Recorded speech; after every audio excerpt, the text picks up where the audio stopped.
Estava a semana do tempo comum. Jesus foi antipático, não foi? No primeiro momento assim, não foi antipático? Vamos, gente, pode falar. Homilia é uma palavra que conversa em família. Imaginem vocês a cena. Jesus está lá com seus discípulos, a mulher vai atrás dele correndo, até filho de Davi, enaltece ele, e ele, porque hoje nós sabemos quem é Jesus, mas naquela época ele ainda estava se revelando, ele era 100% homem e 100% Deus. Então existia ainda aquela, porque como Jesus de Nazaré, apareceram outros também se anunciando como tal. Então Jesus está lá na região da Síria, Tiro e Sidônia, e vem uma mulher gritando: Senhor, Senhor, filho de Davi, um título, uma honra para Jesus, vem me socorrer. E Jesus faz o quê? Vamos, gente, solta a voz. Não faz nada, nem dá bola para ela. É mentira ou é verdade? Eu não estou inventando, está escrito ali. Vocês prestaram atenção? Jesus nem deu importância para ela. E os discípulos fizeram o quê? Quando viu que ela estava gritando e que Jesus não estava dando bola para ela, quer que a gente despache essa louca, manda ela embora? Essa desesperada que está incomodando a gente? Foi ou não foi o que está escrito ali no Evangelho? Mas quando Jesus estava lá em Israel, que as pessoas procuravam Jesus, os aleijados, cegos, surdos, Jesus botava para correr? E por quê?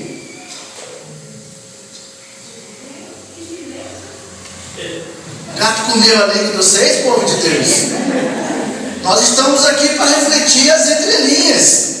Jesus, quando estava em Israel, que ele era procurado, até mesmo quando ele não era procurado, quando ele via uma situação de injustiça, um processo de morte psicológica, de morte emocional, ele se aproximava e se oferecia para acudir, não é verdade? Agora que ele atravessou, foi lá para a região de Tiro e Sidônia, na Fenícia, na Síria, que é uma região pagã, ele é procurado, solicitado, e ele não faz nada. Muito pelo contrário, ele é muito indiferente. E ele vai dizer mais. Vocês vão dizer que eu estou falando mal de Jesus, mas não estou não. Ainda tem mais. Ela, o que ele fala para ela? Eu vim para as ovelhas perdidas de Israel. Mas se ele veio para a ovelha perdida de Israel, então o que ele está fazendo lá no território pagão? Se ele não veio para eles? Hein, gente? Se ele veio para anunciar o reino de Deus e a boa nova para as ovelhas perdidas de Israel, e ele está num território pagão que não é judeu, o que ele foi fazer lá? Ainda vai dar essa resposta que eu vim para as ovelhas perdidas de Israel? Bastante entrelinhas para a gente ver nisso aí, No primeiro momento parece que Jesus está bem equivocado. Foi grosseiro, foi indiferente, foi insensível, porque a mulher foi atrás dele e ele nem deu bola para ela. Depois parece que ele foi até mal educado, ele não quis nada com ela. Não vim aqui, não quero nada com você não. Então, como que a gente reflete as entrelinhas desse texto? Quem me ajuda? Eu entrei ali, às vezes me dá um branco, sabe?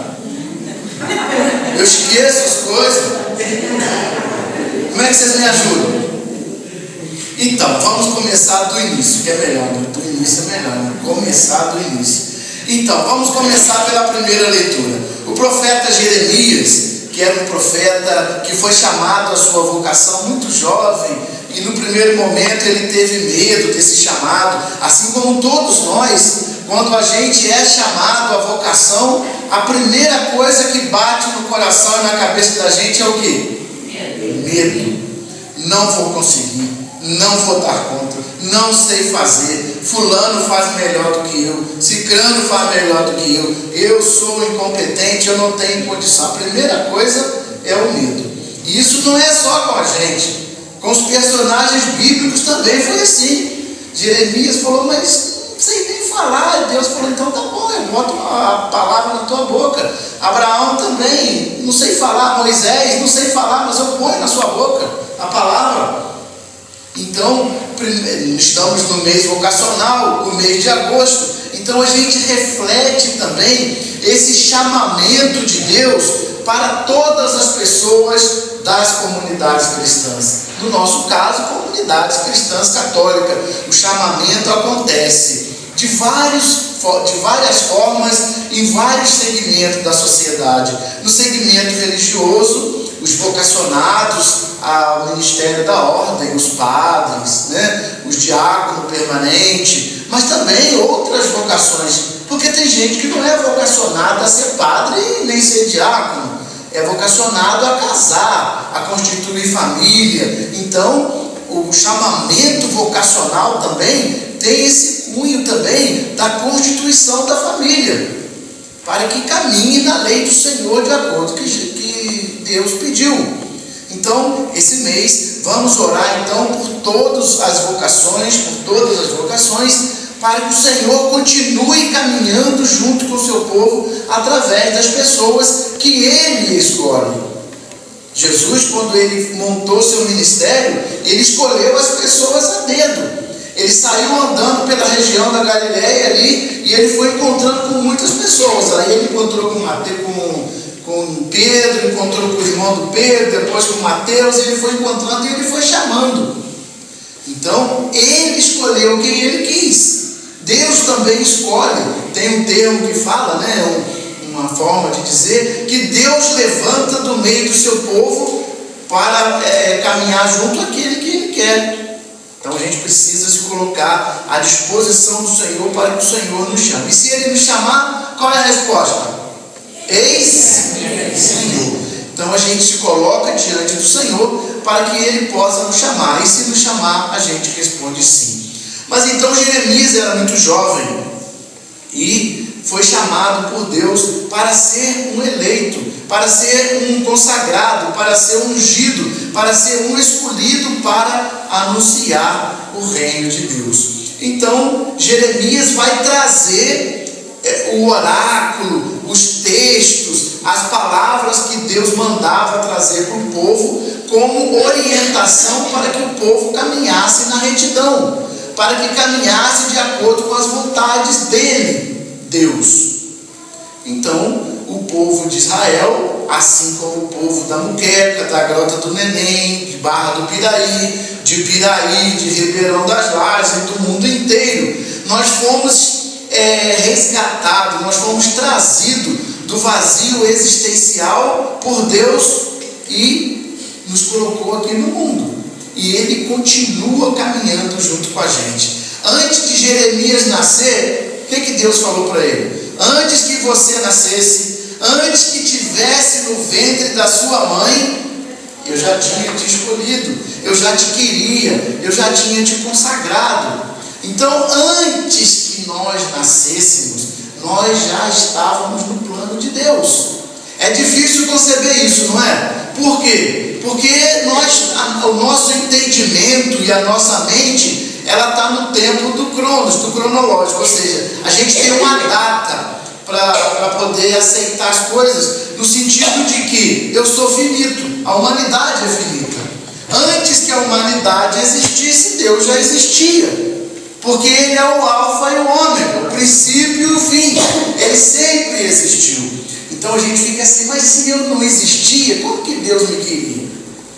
Não existia nascido, mas eu já estava nascido nos planos de Deus. É assim que funciona. Então Deus nos trouxe por amor, por misericórdia, por nos dar a oportunidade de viver eternamente na Jerusalém celeste, face a face com Deus. Vocês já pararam para pensar nisso? Que nós fomos escolhidos, fomos agraciados para ter a oportunidade de viver com Deus eternamente junto dele. Quer bênção maior? Não existe bênção maior. Então nós já somos privilegiados por ter sido chamados do vazio existencial e a existir, e ter a oportunidade de estar junto com Deus. Mas existem condições. Existe requisito para que isso aconteça. E a gente precisa, enquanto povo peregrino aqui na terra, caminhar na direção da Jerusalém celeste. Assim como o povo hebreu, o povo de Israel caminhava rumo à terra prometida e tinha as leis, tinham as normas, o decálogo, as leis que Deus ia mandando, os ensinamentos que Deus também ia mandando no caminhar do povo através dos profetas. Deus caminha junto, assim como também junto de nós. As leis de Deus, desde que Deus as revelou, continua valendo para nós, não continua? Sim? Sim. Amém. Todo mundo, pensei que vocês não tinham língua, que o gato comeu. Então as leis de Deus, desde lá da época de Moisés, no Monte Sinai, elas continuam valendo para a gente. E qual é a finalidade? Nos conduzir à terra prometida, nos conduzir a Jerusalém celeste. Mas assim como nós, vocês têm pecado? Gente, sério? Vocês vêm da igreja, participam da mesa da palavra, da mesa da Eucaristia, e vocês pecam? Seus pecadores. Mas eles confessam os pecados, né? Graças a Deus. Todos nós somos pecadores, né, gente? Graças ao nosso pecado é que a gente se machuca, é que a gente sofre, é que a gente se distancia de Deus. E isso não foi diferente com o povo de Israel. Não foi diferente com a tribo de Judá, não foi diferente com a tribo de Israel. Eles desobedeceram os mandamentos de Deus e pagaram um preço caro por isso. Sofreram, foram cair no exílio. E lá eles se distanciaram do templo, se distanciaram das suas famílias, se distanciaram das pessoas que eles amavam, dos amigos. Tiveram que prestar culto a Deus pagão, porque eles estavam em terras pagãs. Tudo isso graças à desobediência de Israel. Ela era pagã, ela era de outra cultura. Então, essa mulher vai trazer ao homem Jesus um momento de reflexão, sim. Aqui eu estou falando do homem Jesus. Ele vai parar e vai pensar, porque aquela mulher, num primeiro momento, quando ela toma um tranco de Jesus, ela volta para casa chorando, reclamando de Deus. O que ela faz? Persistência. Se ela voltasse para casa triste, magoada, aborrecida, porque o filho de Davi não quis atendê-la, a filha dela estaria com demônio, não seria curada. Então ela teve perseverança, ela insistiu, ela não desistiu. O propósito dela foi maior do que a vergonha, maior do que o medo, e ela conseguiu chamar a atenção de Jesus. No final, essa mulher que foi chamada porque os pagãos, eles eram chamados pelos judeus de cães, de cachorrinhos.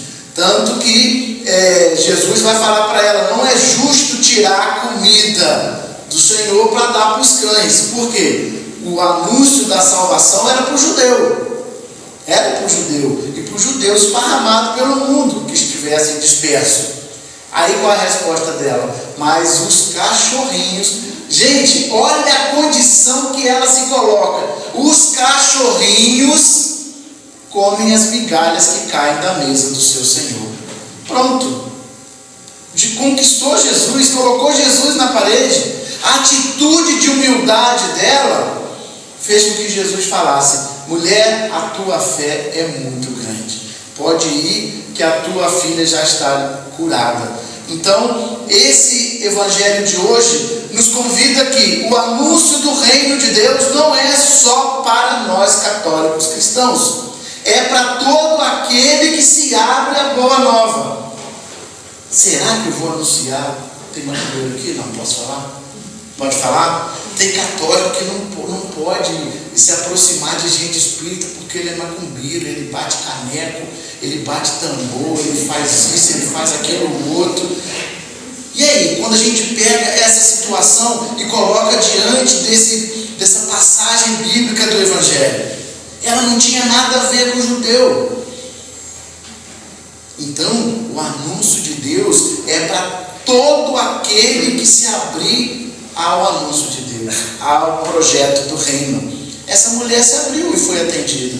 Paulo, antes de ser Paulo, se converteu ao cristianismo, ele perseguia cristão. Tanto que ele nem se achava digno de ser chamado apóstolo, porque ele perseguia. Depois que ele fez a experiência de Deus, ele, com a mesma força que ele perseguia, ele passou a defender. Então hoje, se a gente conhece alguém que está vivendo uma vida de trevas, uma vida de erro, pode ser que aquela pessoa esteja lá porque nunca teve contato com a luz. Nunca ninguém apresentou a luz para ela. E quando ela tiver contato, ela vai se tornar uma pessoa de fé muito maior, às vezes, do que eu que fui levar para ela. Não é verdade? Então que nós possamos aprender essa catequese do Evangelho de hoje, da insistência na oração, ser perseverante. Eu não consegui hoje, eu vou continuar rezando. Eu não consegui amanhã, eu vou continuar rezando. Não foi depois da manhã, eu vou continuar rezando. A coisa vai acontecer na minha vida no tempo de Deus e não no meu tempo. Não sou eu que marco o tempo para a coisa acontecer. Eu tenho que ser perseverante. E eu tenho que também ser humilde, me colocar diante do Senhor na minha pequenez, na nossa miséria, que nós somos pecadores, que nós não recebemos nada de Deus por merecimento, e sim por misericórdia. Então a gente se coloca diante do Senhor em atitude de humildade, em atitude de arrependimento, faz o nosso pedido e a gente aguarda quando Deus quer resolver, se quer e do jeito que Ele quer. Então essa é a liturgia de hoje. Que Deus nos ama, que Deus caminha junto conosco, que Deus nos trouxe do vazio existencial e nunca nos abandonou, e que a gente precisa buscar esse Deus de forma simples, de forma humilde, de forma perseverante, e a coisa vai acontecer em nossa vida. Louvado seja nosso Senhor Jesus Cristo.